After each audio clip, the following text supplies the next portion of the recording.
Seeing the song title just makes me want steak.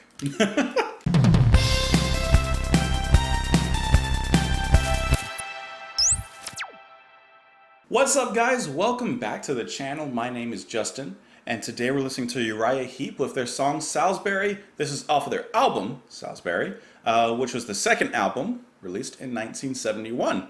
You guys have been requesting this song from Uriah Heep for quite a while, and I finally found some time to cut out 16 minutes minimum for the song, but of course we're going to talk before and after, but at least a little bit of time so that I could do this song. I had 2 cups of coffee today, so I'm at about, right here and here. Cool album cover here. Looks like some World of Tanks action. And then there's an alternative cover with like some gargoyle looking thing. That's kind of cool. Guys, I hope you're having a fantastic day. You are more than welcome to join me in the comments down below and, discuss the song with me. Let me know your thoughts. You can also join me on Twitter, where sometimes I tweet things. And then you can also join me on Patreon and support the channel, but you don't have to. But for right now, let's just sit back, relax, and listen to a little bit of Uriah Heep with Salisbury. Is it Salisbury or Salisbury? Guess you can't.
getting warm. We must take our time and last it through till dawn. I wonder, will it be all I expect it to? There have been other girls, no one else like you. I feel a power here I never felt before, and I begin to see what drives us to want more. Oh, girl of all my dreams, please tell me if I'm wrong, because I do believe that we belong.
fastest 16 minutes that I've done recently.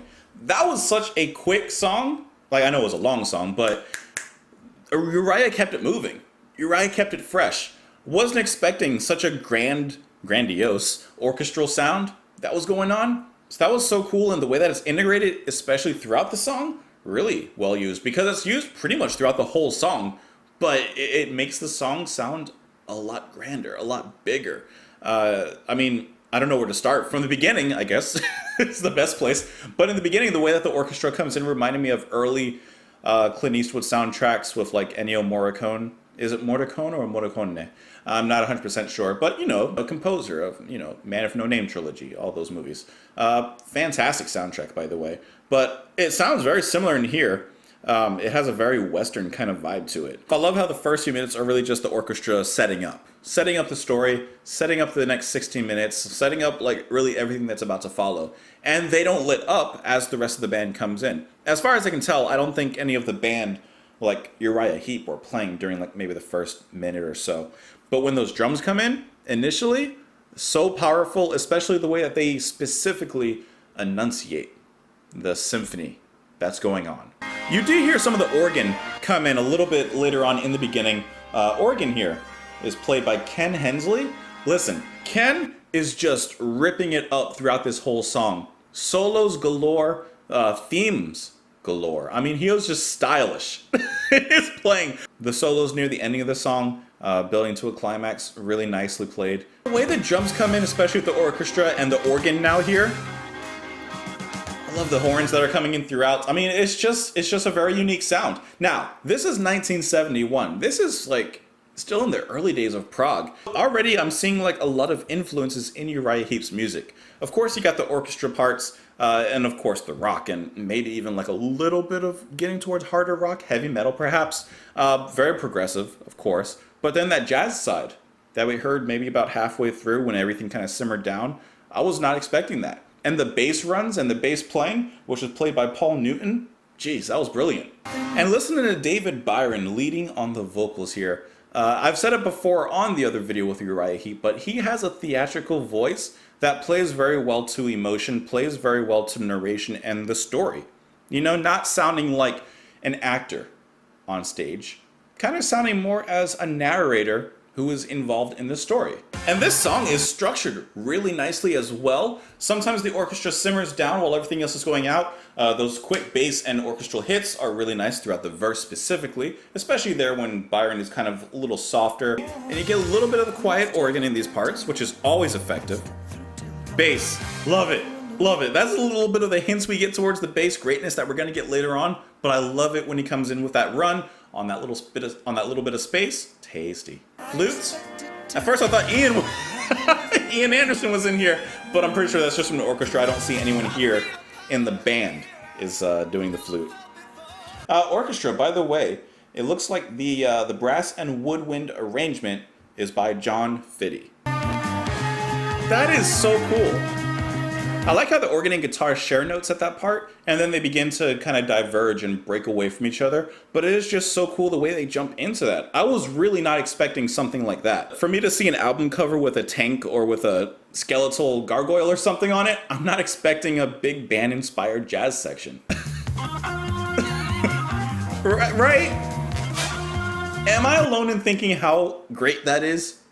I can't be alone. No, there has to be at least 10 of us. And I like how the organ begins to fade out in this section, and then those horns begin to rise up. It's really cool. That's what I mean, like with the structure part. They bring everything down to this jazzy section, and then they slowly begin to add elements back in. Bring it back in with the organ, with the horns, and it just keeps on going from there. This is huge. This reminds me of the instrumental break in 21st Century Schizoid Man. That is just fantastic, though. You gotta get some drum fills in there. Give me a little more. I'll take it. So the band is constantly changing things up, constantly giving you something new. They're constantly going back and forth between, you know, a verse or a break of A, B, C, D, and all of it sounds really fresh and fantastic. And then once they get to D, they go back to A, perhaps with a little bit of extra something in there. And then the organ comes in and kind of changes up the beat along with the bass and the drums here. And this is like a really groovy beat out of that previous section. Like, this is a head nod section. You know, this is a head nodder. Not a head banger. No. This is just nod to this. Just nod.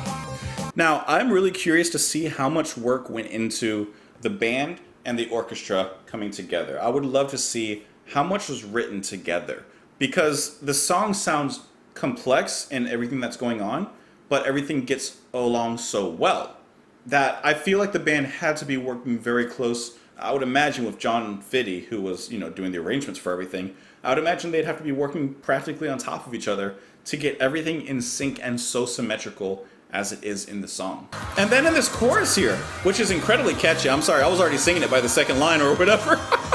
I love the choir that comes in. Beautiful. It's all females as far as I can tell there, but then just a little bit later, Mr. Byron actually joins that choir in singing with them. Sometimes people just build a song, but it's better when you build it up. That's how you connect with emotions, and that's how you connect with the audience and bring them in.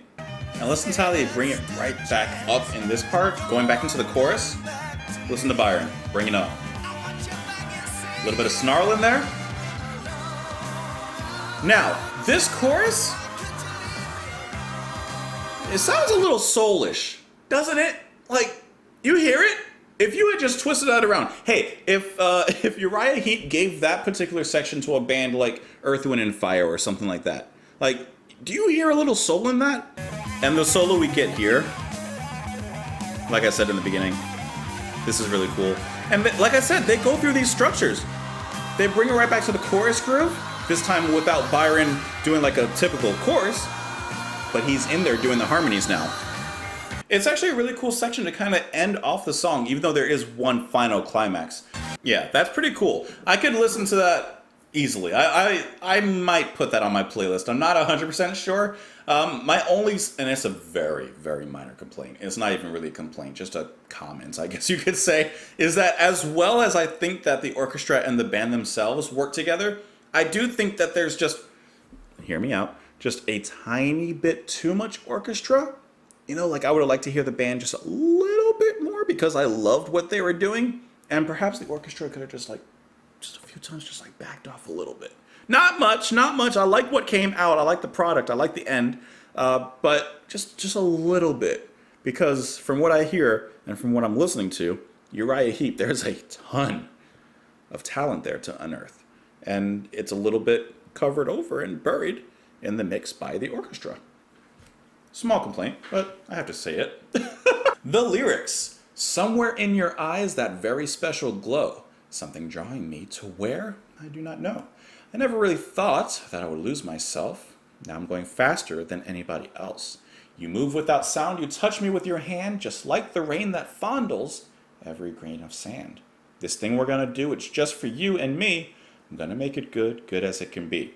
So he's basically talking about this romance that it seems by the next few verses that he starts to lose, or maybe the person is leaving him. And I like the line that says, just like the rain that fondles every grain of sand. So if you think of raindrops hitting the sand, it creates a dent. I don't view that as a good thing. I view that as, sure, the rain will eventually soak the earth and things can grow there. But initially, there's a little bit of a dent. So maybe he's hoping that something grows out of the relationship, even though at points it hurts. And at points it leaves kind of an indentation. Your kiss is sweeter now. Your breath is getting warm. We must take our time and last it through till dawn. I wonder will it be? Oh, I expect it to. There have been other girls. No one else like you. I feel a power here I never felt before, and I begin to see what draws us to want more.